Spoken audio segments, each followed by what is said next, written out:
I'm MDT shooter Keith Baker, and today we're going to talk about shooting off of an unstable prop.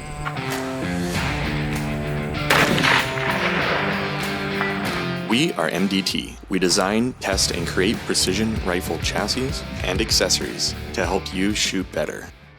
As we move through these PRS matches, we start with, the really stable barricade, or we start with shooting off of logs or rocks and so forth. Well then, some of the props tend to get a little more gamey, like shooting off of a flimsy tree limb, or in this case, shooting off of some strap, like some fire hose strap, or a bungee cord, or something along that line. A lot of us lean into a prop for stability.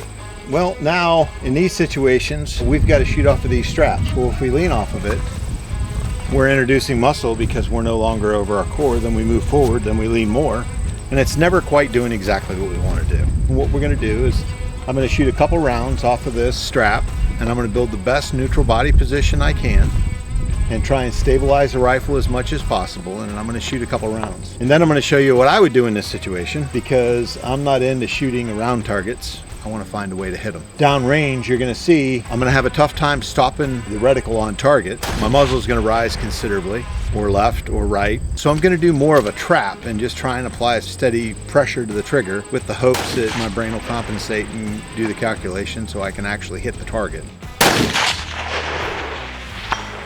I got it that time.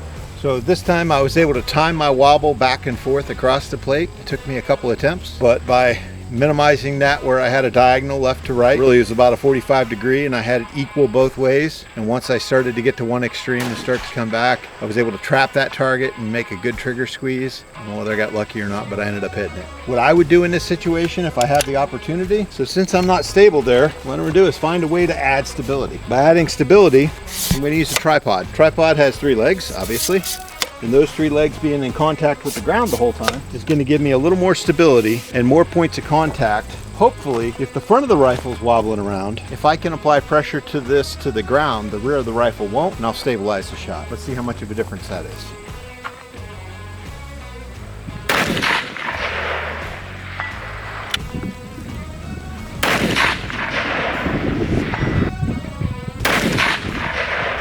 All 3 of those shots were pretty centered up on the plate. I was able to stop the reticle, maintain it on the plate, and as soon as I was done, my crosshairs were still in and around the target, and I could see where the bullet was hitting. Having a means of support, and this is just grabbing the butt of the rifle and the tripod together, I really wasn't even touching the back of the gun. I was squeezing the gun to the tripod. This maintains stability here, whereas this does not. As soon as I lock it up, now it's stable.